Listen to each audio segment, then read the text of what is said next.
ሰላም ጤና ይስጥልኝ ውድ ተመልካች አድማጮቻችን፣ ይህ ኤንቢሲ ወቅታዊ ዓለም አቀፋዊ ዝግጅታችን ነው። በዛሬው ዝግጅታችን 10,000 United States of America Allied Troops prepare for large-scale training exercise ያኖሩትን ቅርት ያገለግላልን ያስታውሷል። ወዲህም የውጥረቱ ነገር የተካረረበት የአርክቲክ ቀጠና የአርክቲክ ውቅያኖስ በአየር ንብረት ለውጡ ጫና ክፉኛ እየታመሰ በቡሃ ላይ ቆረቆር ይሉትን መሆኑን እንዲሁም ከመካከለኛው ምስራቅና ከእስያ ቀጠና ወዲያም ከተለያዩ የዓለም ክፍሎች ያገኘኋቸውን አዳዲስና ወቅታዊ መረጃዎች ይዤ ቀርቤያለሁ። እስከ ዝግጅቱ ፍጻሜ ድረስም አብራችሁኝ ትዘልቁ ዘንድ የአክብሮት ግብዣዬ የአየር ሞገዱን ሁሉ አሳብሮ ከልባችሁ ይድረስ የምላችሁ አዘጋጅቼ የማቀርብላችሁ ትዕግስቱ በቀለ ነኝ።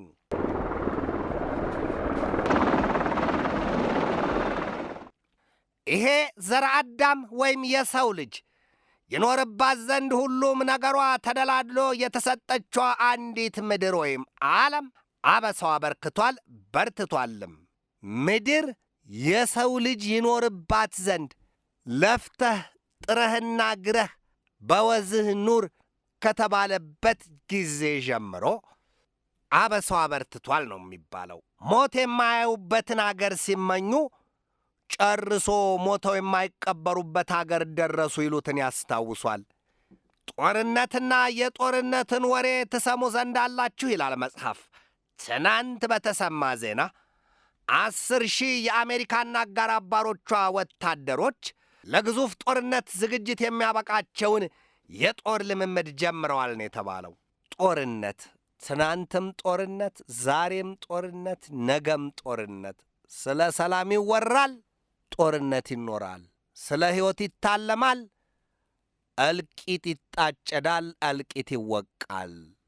ጦርነት በዘረ አዳም ወይም በሰው ልጆች አእምሮ የሚፈጠርና የሚተገበር የሰው ልጅ ለሰላም ስለ መምጣቱ የተረዳበት ጊዜ የለም ወይ የሚል ጥያቄን ያስነሳል። ይህች ዓለም ወይም ምድር በጣም በርካታና ግዙፍ ጦርነቶችን አስተናግዳለች። የመጀመሪያውን የዓለም ጦርነት፣ የሁለተኛውን የዓለም ጦርነት፣ የቀዝቃዛውን ጦርነት፣ ብዙ ጦርነቶችን አይታለች። አስከፊ መዘዞችና እልቂቶችን ምድር በታሪኳ አይታለች። የሰው ደም እንደ ጎርፍ ፈሶባታል። ዛሬም በሰለጠነ ዘመን ያለው የሰለጠነ የሰው ዘር ወይም የሰው ልጅ ያንን እልቂቱን የሚያራምድበትን የጦር መሳሪያ እየሠራ እልቂት ሲዘራ ይታያል። ሰው በአሜሪካ የጦር እዝ 11ኛው አየር ወለድ ክፍለ ጦር ትናንትና ሰኞ በፎርት ዌይን ራይትና በኤልሰን አየር ኃይል ማዘዣ ሰፈሮች የጦር ልምምዱን ማቅለጡ ተነግሯል። እነዚህ ስፍራዎች በአርክቲክ ውቅያኖስ ወይም በአርክቲክ ቀጠና ላይ በሰሜን ፖል ወይም በሰሜናዊ ንፍቀ ክበብ የሚገኙ ናቸው። ይህንን አስረግጦ ማለፍ ያስፈልጋል። አሁን የዚያ የግዙፍ የጦር ልምምድ የሚደረግበት የአርክቲክ ቀጠና ደግሞ የሩሲያና የቻይና የጦር መርከቦች በከፍተኛ ደረጃ የአሜሪካን ዕቅድ ለማምከንና ለማኮላሸት አሊያም መና ለማስቀረት ያደፈጡበት ስፍራ ነው። ያ ስፍራ አሜሪካ ዛሬ የግሪንላንድን ደሴት እጠቀልላለሁ እያለች የምትዳንትበትና ተዘጋጅታ ያፈጠጠችበት ስፍራ መሆኑን ልብ ይሏል። የአርክቲክ ቀጠና አርክቲክ ቀጠናው ሲባል በጣም ሰፊ ነው። እርግጥ በበረዶ ግግር ተራራዎች የተሸፈነና የመልክዓ ምድራዊ አቀማመጡ ስፍራው ለሰማይ የተጠጋ ነው እንዴ የሚያሰኝ ነው። በተፈጥሮ ሀብቱ እጅግ የተዋበና የታደለ ስፍራ ነው። ዛሬ ምድሪቱ በአየር ንብረት ለውጥ እንደ ሻማ የምትቀልጥባቸው ስፍራዎች ብዙዎች ናቸው። በዚያ ስፍራ ግን ዛሬም ቢሆን ግግር በረዶ አለ። ነገር ግን በሚገባው ልክ የቆመ ሳይሆን እሱም ቢሆን እየቀለጠ ነው። ወደ በኋላ ላይ መለስ ስላለሁ ከጥቂት ሀፍታ በኋላ ነገር ግን የአርክቲክን ቀጠና ምን ማለት እንደሆነ በደንብ በተገቢው ገልጦ ማለፍ ያስፈልጋል። አሜሪካ የግሪንላንድን ደሴት ጠቀልላለሁ ብላለች። የለም አሜሪካ ለግሪንላንድ ደሴት ይህን ያህል ያቆተመችውና ልቧ ሽፍት ሽብር የሚልበት ምክንያቷ ከግሪንላንድ ሰማይና ምድር ስር ያሉት የማዕድንና የጮማ ሀብት ፍሪዳዎች ናቸው ሲሉ እኛም ድርሻዋለን፣ ይገባናል፣ ቦዲ ተጠቅልለን እንመጣለን ሲሉ ሩሲያና ቻይና የጦር መርከቦቻቸውን አፍንጫ በዚያው አስደፍጠው እየጠበቁ ነው። ምናልባትም አሜሪካ ዘላ ጉብ ስትል በግሪንላንድ ደሴት ላይ የዚያን ቀን የሚሆነውን መጠበቅ ነው። ቻይናና ሩሲያ ግን አፍጥጠውና የመሳሪያቸውን አፈሙዝ አነጣጥረው በዚያ ቀጠና አድፍጠዋል። ወደ ሩሲያ በተናጠል ጉዳይ ስንመጣ ሩሲያ የአቶሚክ ቦምቧንና የኒውክሌር ጦር መሳሪያዎቿን በዚያ ነው መጋዘን ሰርታ ያከማቸቻቸው የሚል መረጃ በባለፈው ሳምንት ወቅታዊ ዓለም አቀፋዊ ዝግጅት ላይ በጥልቀት ዳስሼዋለሁ። ዛሬ መለስ ልበልና ላስታውሰው። ካርታውን ብንመለከተው የዓለምን ካርታ እንዴት ሩሲያና ቻይና ከየት መጥተው ነው እዚያ በአርክቲክ አናት ላይ የደረሱት? ወይስ ደግሞ ይገባናል የሚሉት ከምን ተነስተው ነው ስንል ለምናነሳው ጥያቄ ምላሽ ይሰጠን ነበር። ካርታው እንዲሁ ወረቀት ላይ እንደምናየው የተበተነ ወይም ደግሞ አንድ ሰሌዳ ላይ እንደተጻፈ የጠመኔ ቀለም ሳይሆን ታጥፎ ሲገጥም ሀገራቱና ድርሻቸው የት እንደሆነ ማረፊያቸውን በተገቢው ለመለየት ፍንጭ ይሰጣል።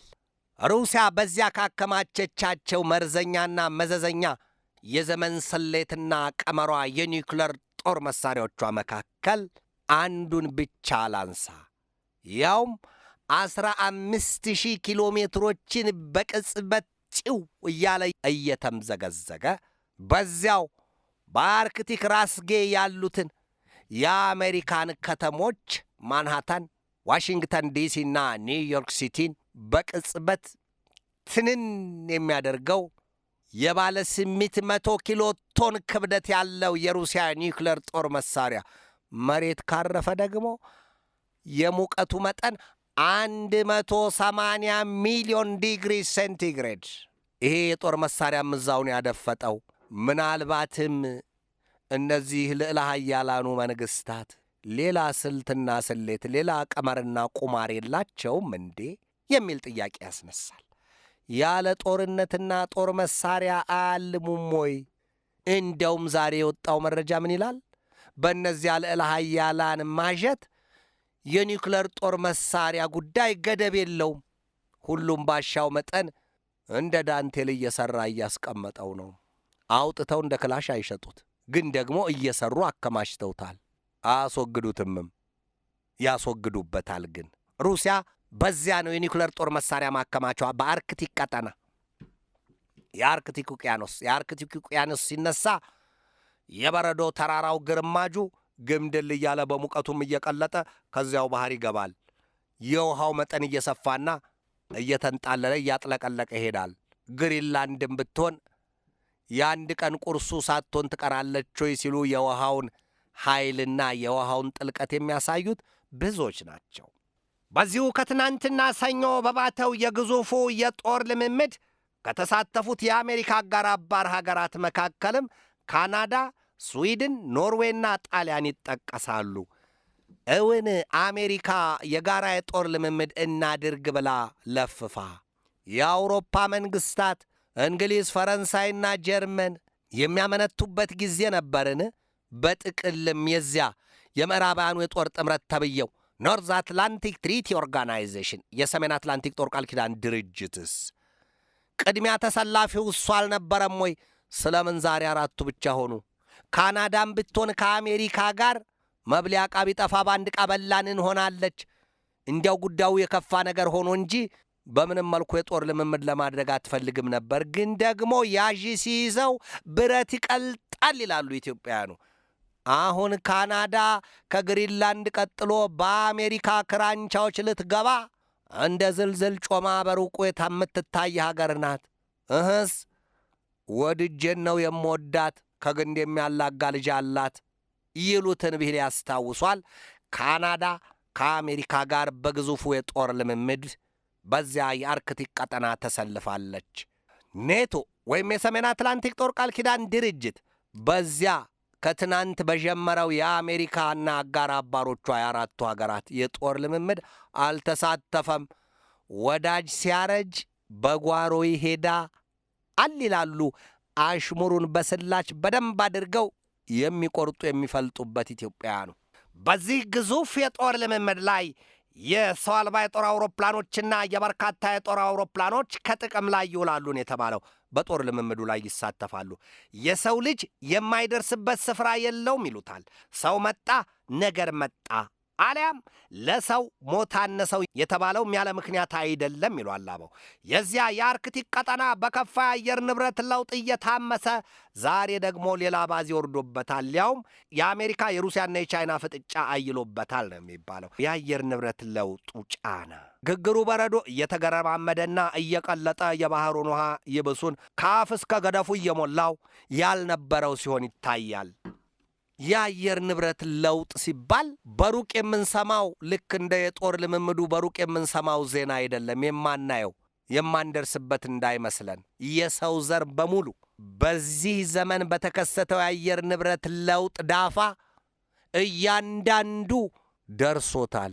የችግሩ ወይም ደግሞ የአበሳና የመከራው ገፊ ሆኗል። ሙቀት በሌለበት ወቅት በቀደመው ዘመን ያልታዩ የሙቀትና የወበቅ አበላዎች ሲወርዱ ይታያል። የውሃ ምንጮች በከፍተኛ ደረጃ ሲደርቁ፣ የእጽዋት ሀብት ተመንጥረው ሲያልቁ፣ በእሳትና በመጥረቢያ ላስ ሙጥጥ ተደርገው ሲጠፉ፣ ሃይባይ ገዳቢ ከህሊና በላይ ማን ነበር? ከገዛ አእምሮ በላይ ነጋሪ ማን ነበር? አንድን ዛፍ ሲቆርጡ የሚጎዳው አንድ ሰው ብቻ ነው ወይ? ቆራጩ አንድ ሰው ይሆናል። በስሩ የሚያርፉት ከጥላው የሚጋሩት ግን እንስሳቱም ሰውም ብዙዎች ናቸው። ወፎቹም የእነዚህ ሁሉ ሀብት ነው ያ አንድ ዛፍ። እንኳንስ ሌላ ቀርቶ የእሾህ ዛፍ ግራሩም ቢሆን እንኳን እንዲቆረጥ አያስፈልግም። ዛፍን ቆርጦ ደንን መንጥሮ ደንን አውድሞ በአመድ ላይ እህል ለመዝራት ማቀድ ምንጩንም አድርቆ ሰብሉንም አጥቶ እጽዋቱንም ፈጅቶ ስንትና ስንት ጥፋትና ኪሳራ ነው። ዓለም ዛሬ እዚህ ውስጥ ነው ያለችው። የዓለማችን የመተንፈሻ ሳምባ ተደርጎ የሚነገርለት ከለጋው ዕድሜና ከታችኛው የትምህርት ደረጃ ጀምሮ ስንማር የነበረው የብራዚል ምናልባትም የበርካታ ላቲን አሜሪካ የሚጋሩት የአማዞን ደን ዛሬ ላይ በገፍ እየተመነጠረና እጽዋቱን እያጣ የውሃውን መጠን እየመነመነ ነው የሚል መረጃ ይወጣበታል። በጊዜ ሂደት በጊዜ ርዝመት የማይበላ ብረት የለም። ዝገቱ እያመነመነ እየፈረፈረ ይጥለዋል። ጥንካሬውንም ብረትነቱንም ያሳጠዋል። የአየር ንብረት ለውጥን የከሰተው ወይም ጎትቶ ያመጣው የሰው ልጅ የምድሪቱ ነዋሪ ራሱ ነው። ታዲያ የሰው ልጅ ምን ይብላ፣ ምን ይልበስ፣ ወዴት ይድረስ፣ ወዴት ይፍሰስ? የግዴታ ጫካውንና ደኑን መንጥሮ በዛ መስፈር በዚያ መጠለል አለበት አደለም ወይ? ነገር ግን የሕዝብ ብዛት ከመጠን እያለፈ በመጣ ቁጥር ለመኖርና ላለመኖር በሚል ግጭቱና ከዚያም ሲያልፍ ጦርነት ውስጥ ይገባ የለም ወይ? የምበላው ሳጣ ልጄ ጥርስ አወጣ። የሰው ልጅ ቶሎ ብሎ የሚደርሰው ለምግብ እንጂ ለሥራ አይደለም፣ ለመታቀፍ እንጂ ለማቀድ አይደለም። የዕቅዱ አካል አይሆንም። ዕድሜው ገና አድጎና ተምሮ እስኪ ጎለምስ ድረስ ችግር ነው። ስለዚህ ምድር መያዝ መሸከም ከምትችለው በላይ የሕዝብ ቁጥሩ አመዝኖባት የለም ወይ? ምን ይበጃል ታዲያ? ለዚህ ያለውን የተፈጥሮ ሀብት በአግባቡ መያዝና መጠቀም፣ የሕግ ተፈጻሚነት እንዲኖር አበክሮ መከታተልና መጠበቅ መስራት። ሌላው አካባቢን የሚበክሉ ቁሳቁሶችን እርግፍ አድርጎ ከነግብሩ ማቆም መተው። የፕላስቲክ ተረፈ ምርት፣ የፕላስቲክ አጠቃቀም ይስተካከል፣ ይወገድ የሚል ውሳኔ ዓለም ስታስተላልፍ አኩራፊውና ሐሜተኛው በርክቷል። እዚህኛ አገር ብቻ አይደለም፣ መላው ዓለም በቀላሉ የፕላስቲክን ምርት ማግኘት ችሎ ነበር። ከሚለማው የሚጠፋውን እንዴት ለይቶ ማየትና ማወቅ ተሳነው ታዲያ? የፕላስቲክ ምርትና ተረፈ ምርት በካይ ነው፣ የሚመርዝ ነው። ከምድር ገጽ አልፎ የምድርን ከርስ፣ ለም የእርሻ መሬቶችና የከብት የግጦሽ መሬቶችን እንዲሁም የባህርን ውሃ፣ የባህሩን ፍጥረታት ለሕልውናቸው ጠንቅ ሆኖ የለም ወይ? ማን ያሰበው ይሄንን? እጅግ አስከፊውና አሁን ከባዱ ነገር የሚሆነው በዚህ ረዥም ዓመታት የተጣሉና የተወረወሩ የፕላስቲክ ተረፈ ምርቶችን በምን መልኩ ሰብስቦ ማስወገድ ይቻላል? ከዚህ በኋላ ማቆሙ አይደለም፣ የፕላስቲክ ምርቶችን መጠቀም ብቻ አይደለም፣ የተበተኑትን በምን መልኩ ሰብስቦ በሚዛናዊነት ማስወገድ ይቻላል የሚለው ነገር ገና ጥያቄ ነው። የሰው ልጆች ሁሉ ሹም አይፈልግም፣ ባለሥልጣን አይፈልግም፣ ትንሽ ትልቅ አይልም። የእያንዳንዱ የሰው ልጅ ኃላፊነትና ግዴታ ነው። እንዴት እናስወግዳቸው? ቢቀበር አይበሰብስም፣ ቢያቃጥሉት በካይ ነው። እህስ ተጥሎ ይቅር ወይ? አይደለም፣ ተሰብስቦ በዚሁ ዘርፍ በሙያቸው ላቅ ያለ ሥራን የሠሩ አካላት በሚሰጡት ምክርና መመሪያ መሠረት ዓለም ያንን የፕላስቲክ ምርት ልታስወግድ ይገባታል። ያለበለዚያ ግን መርዝን መጋት ሳይሆን በገዛ እጅ እያነሱ መጠጣት ይመጣል። ውሃው ከተበከለ፣ ከተመረዘ፣ የውሃ ምንጮች ከደረቁ ሐይቅና ባሕር ፍለጋ የማይዘምት ማን ነው? እንስሳቱ ብቻ አይደሉም። ስልጡኑ የሰው ልጅም ውሃ ፍለጋ መሄዱን ማሰብ አለበት። ስለዚህ ሳይቃጠል በቅጠል ክፉ ሳይመጣ ከወዲሁ መለስ ማለት አይበጅም ወይ? ዓለም ይሄንን ብታስቢበት እንቺ ከሄድሽም ስንቅሽ ነው፣ ከሞትሽም መሸኛሽ ነው ይላሉ አበው። ምክር ቀለብ ነው፣ ተስፋ ሕይወት ነው። የሚጠፋውንና የሚያጠፋውን ለይቶ ማወቅ ያስፈልጋል። መማር ትርጉሙ ምኑ ላይ ነው? ማወቅ። ስለ ሌላው ጣት ቀስሮ ይሄ ነው ከማለት ይልቅ የኔ ጥፋት የኔ ስህተትስ ማን የሚያርመኝ ከኔ በላይ? ለምን አልታረምም? ከራስ በላይ ነፋስ። ጎበዝ። ዓለም ሽፍንፍን ባለ መንገድ እየተጓዘች ነው። ነገር ግን ውስጥ ውስጧን እንደ ነቀርሳ በልቶ እያነቀዘው ያለው ብዙ ነገር ነው። ጦርነት የሰው ልጅ የፈጠረው፣ የአየር ንብረት ለውጡ የሰው ልጅ የፈጠረው፣ ሁሉም መዘዝ በሰው ልጅ እጅ የመጣ ጉዳይ ነው። ስለዚህ መለስ ማለት ያስፈልጋል። የአርክቲክ ቀጠና ወይም የአርክቲክ ውቅያኖስ ግግር በረዶ እየቀለጠ ነው። ይሄን እናያለን በቴሌቪዥን መስተዋት። ዕድሉ ገጥሞትም ወደዚያው የሄደ ሰው የልቡን ዐይን ከፍቶ ለተመለከተ ያንን ቀላውጦ ይመጣል። በደረሰበት ሁሉ ንስሐ መሰል አደራ ይናገራል። ምንጊዜም ቢሆን እጆቻችንን ከጥፋት መሰብሰብ፣ አእምሮአችንን ክፉ ነገር ከማሰብ መሰብሰብ ያስፈልጋል። ለሰው ሞት አነሰው አለች አሉ ቀበሮ። ምን ስታደርግ ቀበሮ ያንን ተናገረች? ሰው ራሱ ነው ስለ ራሱ የተናገረው። የግሪንላንድ ወይ የአርክቲክ ቀጠና ወይም የአርክቲክ ውቅያኖስ ከመርከቦች በሚለቀቀው ጥቁር ካርበን፣ እነርሱ ሱት ይሉታል፣ ጥቀርሻ መሆኑ ነው ሱት። ታዲያ ጥቁር ካርበን እኛ እንደምናስበው አገዳ ለኩሰን የሚጨሰው ጭስ አይደለም። በጣም ጥቁር ጥቅጥቅ ያለ የጢስ ደመና ይሰራል ከመርከቦቹ የሚወጣው ካርበን፣ ጥቁር ካርበን ይሉታል ወይም ሱት። ያንን መሰል መርዘኛ ጢስ በረዶውን እያቀለጠው ይታያል።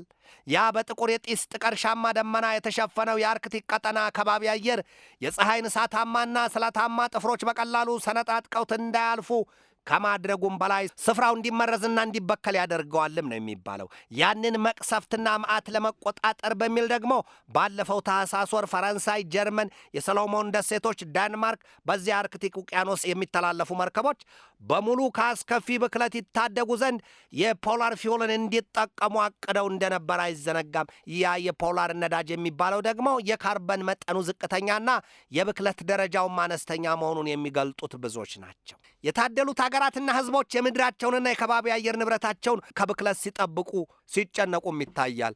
የገሚሶቹ ደግሞ እናጥፋው፣ ሰደድ እሳት ልቀቅበት፣ በመጥረቢያ ዝመትበት። የአማዞንን ደን ቀደም ሲል ጠቅሸዋለሁ። ይነስም ይብዛም እንጂ በየትኛውም ሀገር ያለ ጉዳይ ነው። የተፈጥሮን ሀብት ላስ ሙጥጥ አድርጎ አጥፍቶ ቅልጥጥ ያለ በረሃ ማድረግ። ሥራ ለሰሪው እሾህ ላጣሪው። የፈሩት ይደርሳል፣ የጠሉት ይወርሳል። ትናንት ያለምንም ደንታ ወይም ያለምንም ኃላፊነት ሲመነጠሩ የነበሩ እጽዋትና ደኖች ዛሬ በበረሃማነት ለተለያዩ በሽታዎችና አስከፊ የድርቅ አደጋ አጋልጠዋል። ምድር ይሄን ሁሉ ይዛለች። መላው ዓለም በአስከፊ የድርቅና የጎርፍ አደጋ ሲናወጥ የምናይበት ጊዜ ብዙ ነው። ግን ደግሞ ብዙዎች ነገር ካመለጠ በኋላ ዛሬ ላይ ላለነውም ባይሆን ለወለድናቸው ወይም ለመጪው ትውልድ እንጨነቅለት ሲሉ የአየር ንብረት ለውጡ ያመጣውን መዘዝ እንደ አግባቡ ለመጠጋገንና ለመሰፋፋት መርፊያቸውን ሲያነሱ ይታያል። ይሄም ጥሩ ነው። ከከፋው የከፋው የተሻለውን መምረጥ ይላሉ። ገሚሶቹ ደግሞ ለነገው ትውልድና ዘመን የማይገዳቸውን ማየት ይቻላል። ምድራቸውን በፕላስቲክ ተረፈ ምርት ሲበክሉት፣ የእጽዋት ሀብቶቻቸውን በስለትና በእሳት ሲሟጥጡት፣ የውሃ ምንጮቻቸውን አድርቀው ስደትን ሲያማትሩ የሚታዩትን ከየቆሙበት ምድር አንድ ብሎ ማሳየት አይከብድም። ሞኝ ራቱ ሲያር ይስቃል።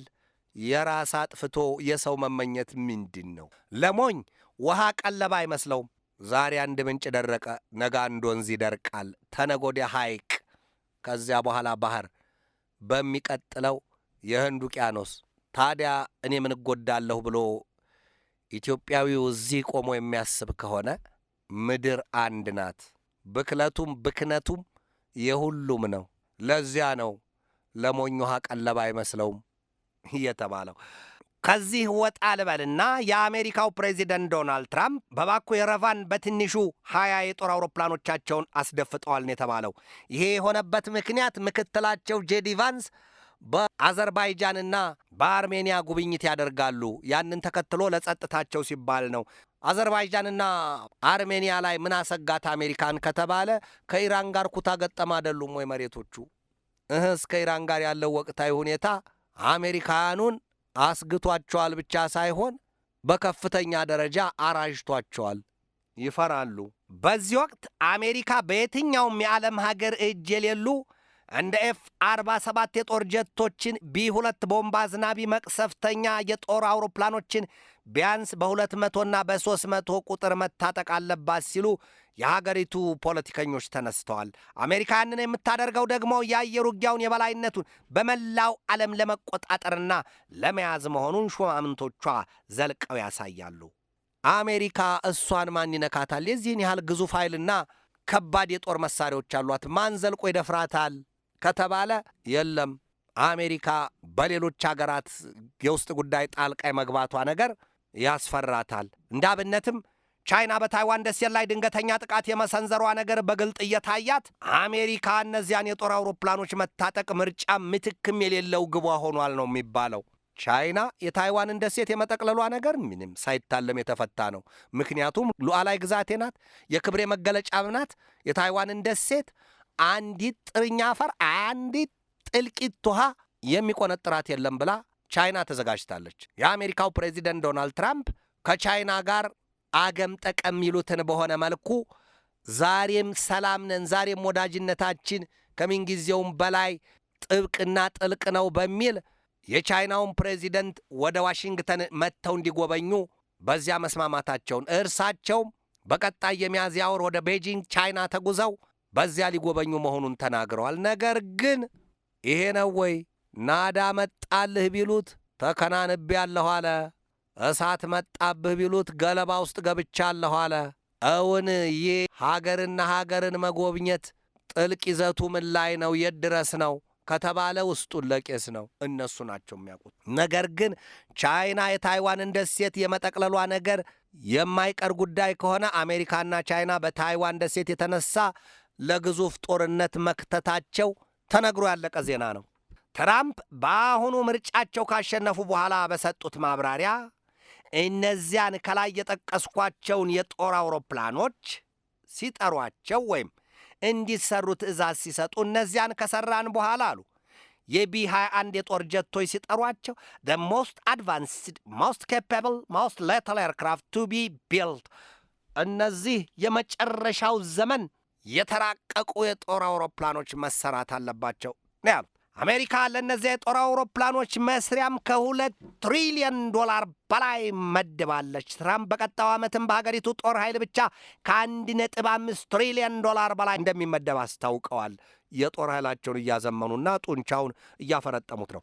በሩሲያና ዩክሬን መካከል ስላለው ጦርነት እኔው ምክንያቱም በሰሞኑ ብዙ ሽፋን ያገኘ ነውና ዩክሬን ትናንት በሩሲያ ላይ በፈጸመችው ከባድና የተዋጣለት የተባለ ጥቃት ከ6,000 በላይ የሩሲያን ኤፍፒቪ የሰው አልባ የጦር አውሮፕላኖች ወይም ድሮንስ በማከማቻቸው ሳሉ ዶግ አመድ ማድረጓ ተገልጧል።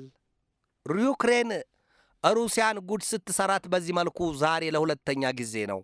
መጀመሪያ በጣም በርካታ የጦር ጀቶችን ባደፈጡበት ምድር በነከሱበት በዚያው ጭጭ አድርጋ አመድ ክምር ማድረጓ ይታወሳል። ዛሬ ደግሞ ከ6,000 በላይ የሩሲያን ኤፍፒቪ ድሮንስ ወይም ድሮኖች የሰው አልባ የጦር አውሮፕላኖች በማከማቻቸው ሳሉ አመድ አድርጋቸዋለች የሚል መረጃ ነው የወጣው። ዩክሬን ዛሬ ላይ የጦር አውሮፕላን ከመግዛትም ወደ ማምረትም ተዛውራለች የሚል መረጃ ወጥቷል። ከመግዛት ወደ ማምረት መከራ ሲመጣ ይመክራል ይባላል። በመከራነቱ ብቻ ሳይሆን በመካሪነቱም እዩት ይላሉ አበው። በመጨረሻም ወደ አሜሪካ፣ ኢራንና ኢዝራኤል ጉዳይ እናምራ። በነገው ዕለት የኢዝራኤሉ ጠቅላይ ሚኒስትር ቤንያሚን ኔታንያሁ ቢቢ ወደ አሜሪካ ዋሽንግተን ዋይት ሃውስ ተጉዘው ከወዳጅ ሀገሯ ፕሬዚደንት ዶናልድ ትራምፕ ጋር በጥልቅ ይመክራሉን የተባለው የምክራቸው ዋና አጀንዳ ግን ኢራን ናት። አጀንዳዋ ኢራንን ባለፈው አርብ በኦማን ሜስካት ሲመከርባት አብራ ቁጭ ብላ ስትሰማ አሜሪካ ግድ የለም ተለሳልሳ ወጥታለች ነው የሚባለው። የአሜሪካን መለሳለስ ግን የኢራን ሹማምንት አልወደዱትም። እንዲያውም የውጭ ጉዳይ ሚኒስትሩ ሰይድ አባስ አራግቺ ምንድን ያሉት? እነርሱ ሰላም ሰላም እያሉ ስለ ሰላም አወሩ ማለት አሉ። በቃ አለቀ፣ ለጦርነት ተዘጋጅተዋል ማለት ነው። ከዚህ ቀደም በሰኔ ወር የ12 ቀናት ጦርነት ሲከፈትብን እኮ አሉ አባስ አራግቺ 5ኛ ዙር ድርድር ተወያይተን ለ6ኛው እየተዘጋጀን በተቀጠረበት ሌሊት ነው። በዚህ አጋጣሚ ነው ጉድ የሰሩን። ስለዚህ እንዴት እናምናለን? ማንን በምን እንተማመናለን? እነሱ ስለ ሰላም ካወሩ ጦርነት አለ ማለት ነው። ለዚህ ተዘጋጅተናል ነው ያሉት አራግቺ። ቢሆንም ግን ትራምፕና ኔታንያሁ ነገ ተገናኝተው በዋይት ሃውስ ስለሚዶልቱት ዛሬ ላይ ተቀምጦ እንዲህ ነው ማለት አይቻልምና የነገን ጀንበር መጠበቅ ያስፈልጋል። ተነጎዲያ ላይ ውጤቱን እናገኛለን። በዚያ አጋጣሚ የኢራኑ መንፈሳዊ መሪ አያቶላ አሊ ሰይድ ካሚኔይ ዛሬም አሜሪካን አስጠንቅቀዋታል። ተጠንቀቂ፣ አንዲት የሰባራ ሽጉጥ ጥይት ወደኛ አፈሙዙን መልሰሽ ብትተኩሺ ድፍን የመካከለኛው ምስራቅ ቀጠናና የባሕረ ሰላጤው ቀጠና ሀገራት በጦርነት የእሳት ሰንሰለት ተያይዘው ይነዳሉ። ይህንን ሲሉ አስጠንቅቀዋል። ታዲያ ትራምፕ ምን አሉ? እንዴት ይህንን ይናገራል? ዛሬም አይመከርም ወይ ይሄ ሰው? We have the biggest, the most powerful shield in the world over there very close. እንዲያጠገቡ እኮ ያስደፈጥናቸው በዓለም ላይ የሌሉ የመጀመሪያውም ግዙፉም የጦር መርከቦቻችን አሉ።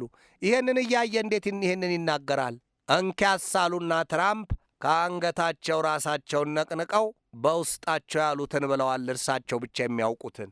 በአሜሪካና በኢዝራኤል መሪዎች መካከል የሚደረገው የነገው ውይይት ቀን በተቃረበበት በዚህ ወቅት እስራኤል በሊባኖስ ጥቃቷን ማስፋፋቷና ማጠናከሯ ተሰምቷል። በኢራንም ላይ ለተናጠል ጦርነት የአሜሪካን የይሁንታ ፈቃድ ወይም እነርሱ ግሪን ላይት ይሉታል፣ ያንን ብቻ እንደምትጠብቅ ተነግሯል። ኢራን ስትነካ አፍንጫን ሲመቱት ዓይን ያለቅሳልን ነውና ሄዝቦላ፣ የየመን ሀውቲዎች፣ ከጋዛ ሰርጥ ሐማስ፣ ኢስላሚክ ጂሃድ፣ የአልአቅሳ የሰማዕታት ብሪጌድ፣ የአልቃሳም ብሪጌድ፣ በሶሪያና በኢራቅ ያደፈጡት የካታይብ ሄዝቦላና ኢስላሚክ ሬዚስታንስ ምኑ ቅጡ በጣም በርካታ ታጣቂ ኃይሎች ለጦርነት አቆብቁበው ጥይት ኳሱን ሆነው ቆመዋል ነው የሚባለው። ጦርነት፣ አሁንም ጦርነት፣ ነገም ጦርነት። ሰላም የሚለው እኮ ምን ያህል ለልብ የሚያረሰርስ ቅባት አለው። ጣፋጭ፣ ከምንም በላይ ጣፋጭ ስሜት፣ ከምንም በላይ ሰውን የሚያድስ ውስጥን የሚያረካ ሰላም። አረ ለመሆኑ ምድር ስለ ሰላም የምታሰማራው ተላላኪዋ ወይም ሐዋርያዋ ማን ነው? የዘር አዳም ወይም የሰው ልጅ። እሱ መለስ ብሎ እሳት የሚለቅባት ከሆነ እሱ መለስ ብሎ ሰይፉን ስሎ አንገቷን የሚያስስ ከሆነ እሱ መለስ ብሎ ሾተልና ፎቄውን ስሎ ሳምባዋን የሚያልምላት ከሆነ ሰውስ ማን ነው? ሰላምስ ምንድን ነው? ዓለምስ ማነች? ጥያቄ ብቻ ነው። ወደ ኤንቢሲ ተመልካች አድማጮቻችን የዛሬን በዚህ ተሰናበትኳችሁ። ከነገ በስቲያ ሐሙስ በሌላ ዝግጅት እጠብቃችኋለሁ። እስከዚያው ከልባችን እስከ ዓለማችን ሰላም ተመኘሁ። በድጋሜ ሰላም።